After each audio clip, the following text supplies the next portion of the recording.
After almost half a decade since 153 passengers lost their lives in an ill-fated Dana plane crash in 2012 from Abuja en route Lagos destination, the Accident Investigation Bureau, AIB in Nigeria, finally releases the results of its investigation.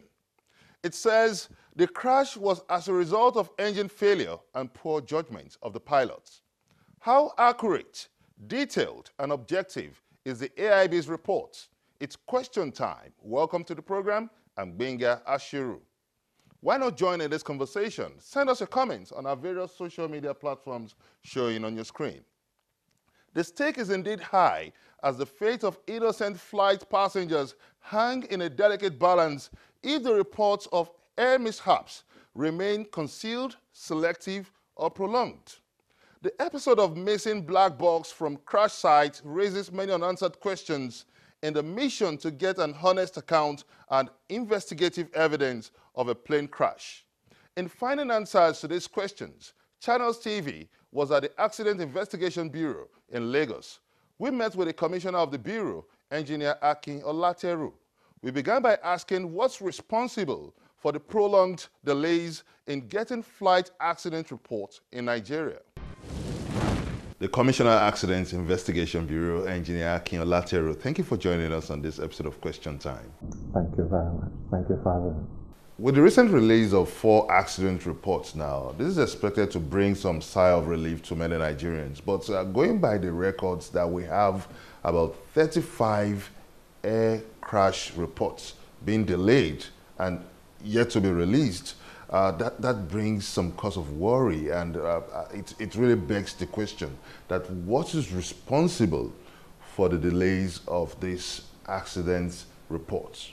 Well, thank you very much for that question. You have to go back to the drawing board, go back to the foundation of AIB. AIB was enacted through the Civil Aviation Act 2006, came to bear 2007. But unfortunately, AIB has not been properly funded. Just like aviation business in general, aviation is still not well, it's not a thing in this part of the world. We're still learning because the Western world, they've been there for years and years and years.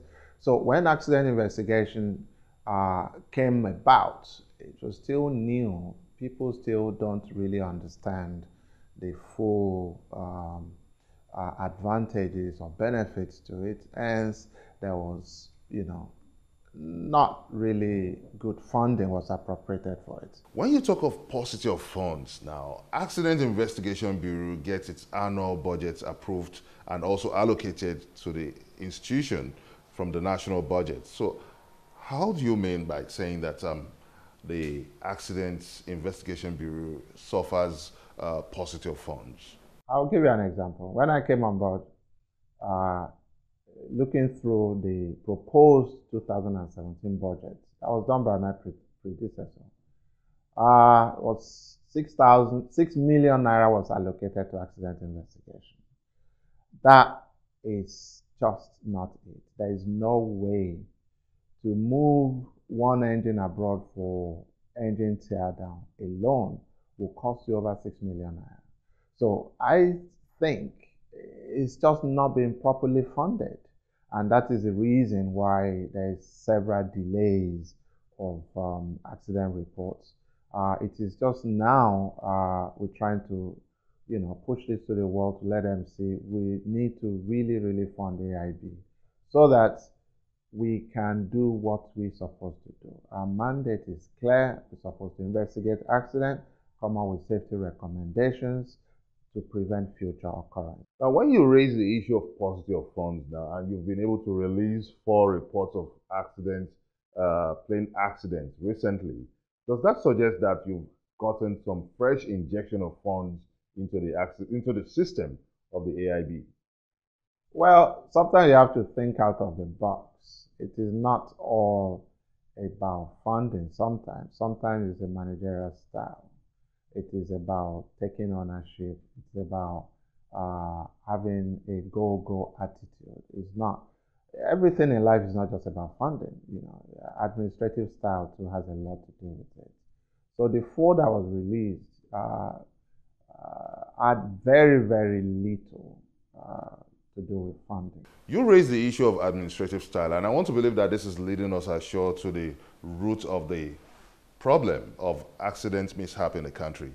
But people are accusing the Accident Investigation Bureau of foul play and deliberate distortion of facts as one of the reasons for the delays of releasing accident reports in the country. No, I would not agree with that because everything we do in AIB is in accordance with ICA Annex 13, which Nigeria as a country is signatory to. What we do here is about fact findings. We don't assume. So everything we'll say here, we have facts to back it up. So I will not say people distort facts. No, I will not say that. But sometimes you can give two managers same task, and one can actually deliver on time, while the other one is still trying to. So people's attitude and style varies. So that's all I can say.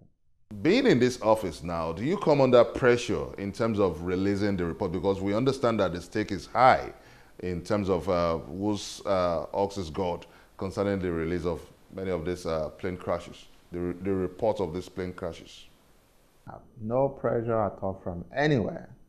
The only pressure I get since I've been here is from my Honorable Minister of State for Aviation, Senator Adisirika, pushing hard to make sure we deliver on our mandates.